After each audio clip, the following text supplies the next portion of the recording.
my channel and welcome back to my car. In this video, I am just going to give a little bit of a life update about what life after quitting grad school looks like for me and what my new job is. It is December. I quit grad school in August, and this video is going to be all about what I've done in between that period of time. As I film this, I am really excited to tell you that I am in Georgia. I was in grad school briefly in Alaska. Since leaving, I have gone to North Carolina, Rhode Island, now Georgia. I've been busy in the last few months. When I quit grad school, I had no plans at all. I think it was 2 nights after I officially decided and told everybody that I was leaving, that I was just up late on my computer looking for jobs, and I found the job that I currently have now, and I was like, I've seen this job post before, and I never applied because I never thought that I was qualified enough for it, but I was like, gotta shoot my shot, why not? And my original plan, what little plan I had, was to leave grad school, go back to my old job of working on boats just to make some money, and then fly to Australia to be with my husband. When I left grad school, I semi-immediately started therapy. I use Cerebral. This is in no way sponsored by them. I just chose Cerebral because I needed a platform that was online. I work all over the place. I am never in one city very long. I also wanted one that did prescribe medication. I've never been on medication prior to this. That's a lie. I was very briefly for like a week. Anyway, I just wanted the option if I needed it because I felt very, very lost and I very much needed any outlet possible. I had no idea where I was going. I just know I needed help. I started on a journey with Cerebral and found out that going back to the boats really wasn't a good idea for me. The boats are pretty triggering for a lot of the issues that I've had. I have had multiple instances of sexual harassment, assault, abuse in my past. Not that that happens all of the time on boats. I don't want to give that impression. I would say like 99% of the people I run into are just out there to do a job. But by sheer number of times that I've gone to sea and people that I've interacted with, if 500 of them are great and one isn't, statistically, I've run into quite a few of the one.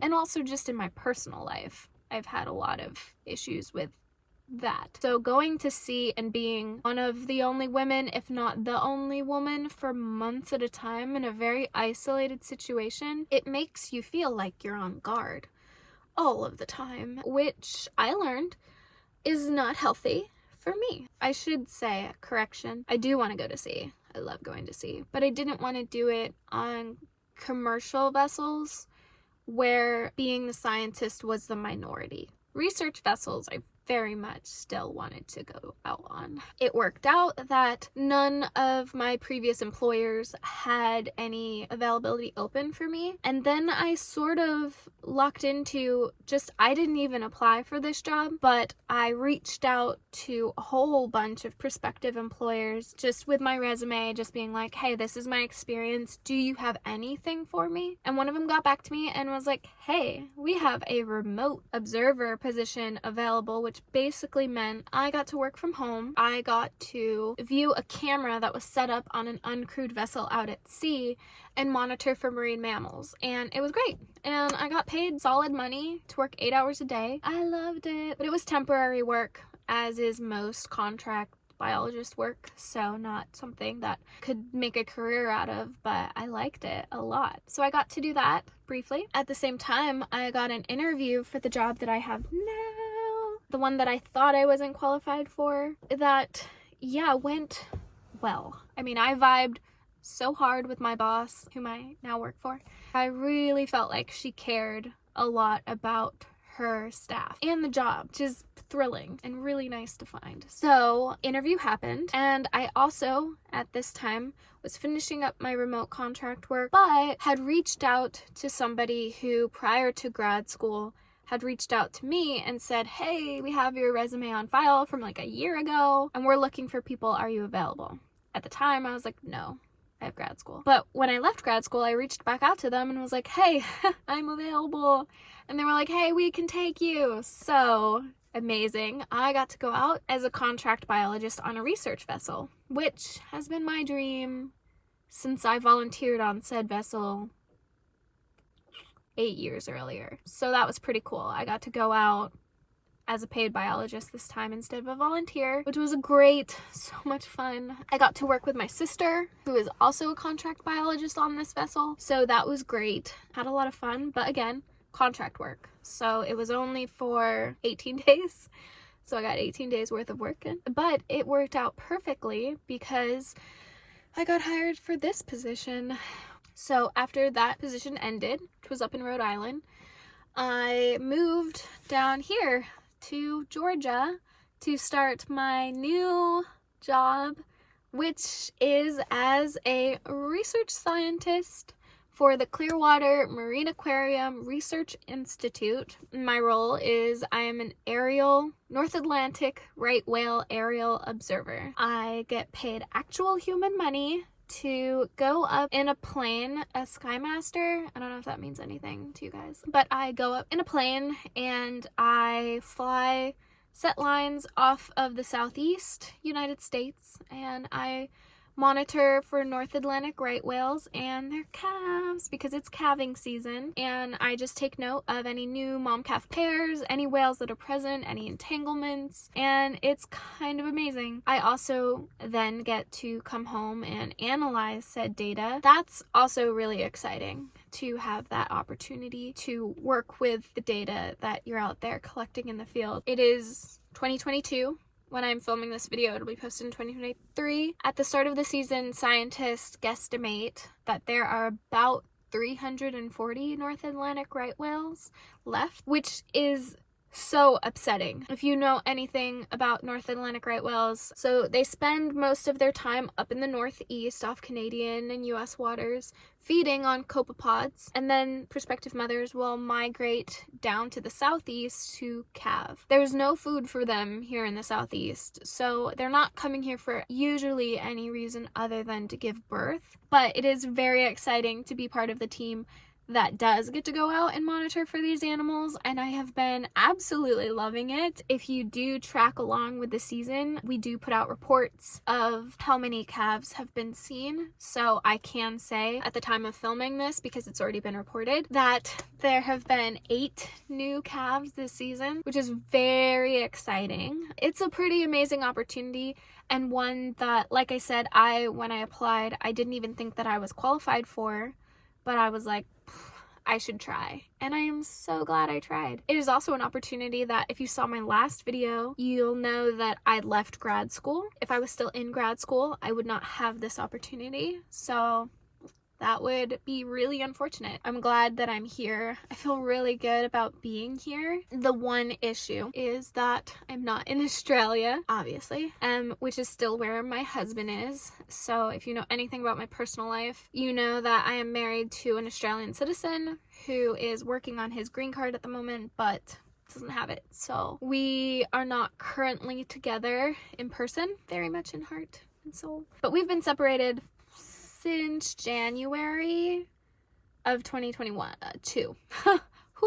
January of 2022, and I am filming this at the end of December 2022. Been separated for a very long time. Circumstances, mostly money, have left us to be separated because, you know, it's really expensive for him to like quit his job and fly over here for a couple of days or weeks, whatever, and then I have things going on, so it's not like if he quit and came over here that we could just spend time together. Not to mention the fact that he has a green card processing right now doesn't make it very easy for him to just come into here. I will say, you're probably like, whoa, Cece, why don't you just go there? Yes, that is the plan until said green card works itself out, but I got this really cool opportunity and I needed money and I needed to work on my own mental state. Since this is a life update, I can say this. I was diagnosed with a couple of mental health things, that cerebral is helping me work on, and I feel so much better. It's kind of crazy that I'm even capable of feeling so much better, but I do, and that in and of itself is super exciting. So lots of new stuff going on. What does the future hold? Well, I don't know. This job is seasonal because once the calving season is over and the right whales migrate back up north to feed and grow and prosper, my work is done for the season. At that stage, depending on government processes at work, I will go to Australia then. But in the meantime, it's nice to have a job, making money. There is shared housing for all the biologists here, so hence why I am filming videos in my car, because I don't want everybody else in the house to hear me talk about everything, which is ironic because I'm putting it out in the world for you all to hear me talk. So that's where I'm at in life right now, and I love it, and it's going really well. Yeah, just an exciting way to start off 2023. I hope that all of you are starting off 2023 really well as well. If you have any questions about the different career paths that you can take as a biologist, specifically the ones that I have gone down, if you leave a comment below, I can attempt to get to you. I will say the work that I do right now is a lot. It's raining, so we can't fly, so I have a little bit of free time. But even as I'm filming this, there's data that I really should be working on, and I'm gonna go work on. Yeah, it's one of those jobs where there's always something that you should and could be working on, and the work is enjoyable, so it's not like it's an issue working on it, but it's data. There's no way to get around data. I don't have the most amount of free time, I guess is what I'm saying, to get back to you, but I will if I can. And I don't know, I love this field.